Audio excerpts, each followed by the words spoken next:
1816 is a number that echoes through history, not merely as a year of strange weather, but as a placeholder for an event that reshaped the world. When you read the primary records in sequence, the weather journals, expedition logs, and cartographic notes sitting in regional archives, the official explanations begin to break down. Something unprecedented occurred during this time that required a coordinated response from governments that otherwise had no reason to agree on anything. What they agreed to omit from our history books is where this mystery truly begins. The official narrative of 1816 is well established. It begins in April 1815 on the island of Sumbawa in the Dutch East Indies, where Mount Tambora erupted with a force unequaled in recorded history. The eruption expelled massive amounts of sulfur dioxide into the stratosphere, forming a reflective aerosol veil that circled the Earth. Average temperatures across the northern hemisphere dropped in 1816, and 1816 became widely known as the year without a summer. Snow fell in New England in June, famines ravaged Europe, and major rivers froze. While this volcanic winter is a proven historical reality, a closer look at the local data reveals troubling discrepancies. Temperature data recovered from the daily weather journals of rural clergy and landed gentry shows that a strange uniform cold actually preceded the summer of 1816. Observers across different latitudes and watersheds described a quality of air that felt different, not just colder, but fixed in a deliberate stillness. This anomalous cold, distributed across a wide geographic range, does not map neatly onto a single volcanic source.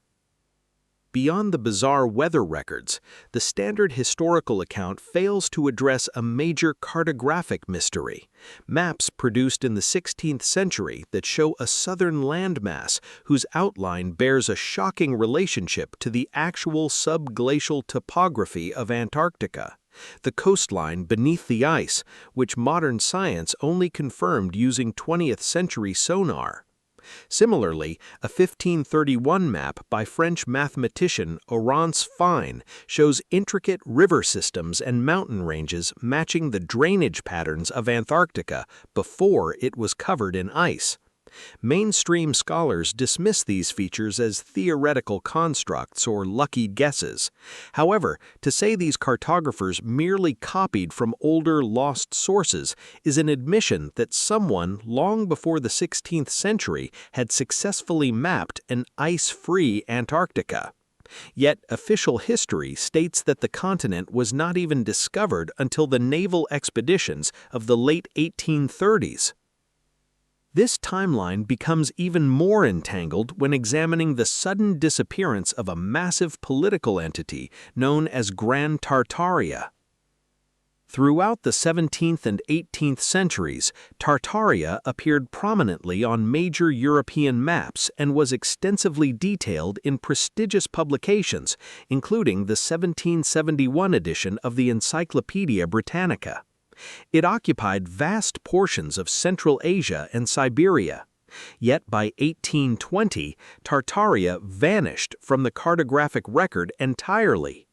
There are no diplomatic archives recording its conquest, dissolution, or partition. It was simply removed, and the silence surrounding its absence suggests a deliberate erasure.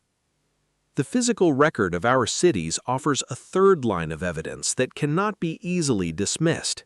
In dozens of cities across Europe, North America, and Asia, a specific architectural anomaly exists among early 19th century buildings. These structures exhibit extraordinary stonework and structural precision that seemingly outpaced the documented industrial capacity of the era. Oddly, a significant number of them feature ground floors that sit entirely below current street levels. We see windows starting at pavement height and doorways that descend into the ground. When cities like St. Louis, Chicago, and Edinburgh excavated these areas for utility work, they revealed layers of compacted material overlying earlier surfaces. The mainstream explanation attributes this to gradual urban accumulation, but this pattern appears even in cities built on what was supposedly undeveloped land. The physical stratigraphy strongly suggests that a massive atmospheric or flood deposit swept across the northern hemisphere between 1810 and 1820, burying the lower levels of existing architecture. When these threads are pulled together, the anomalous uniform cold, the sudden disappearance of Grand Tartaria, the surge of naval expeditions to an Antarctica previously mapped as ice-free, and the widespread physical evidence of a global mud flood, a radically alternative timeline emerges. It raises a haunting question. Did Antarctica truly freeze millions of years ago? Or did a cataclysmic event reset our civilization and freeze the southern continent as recently as 1816?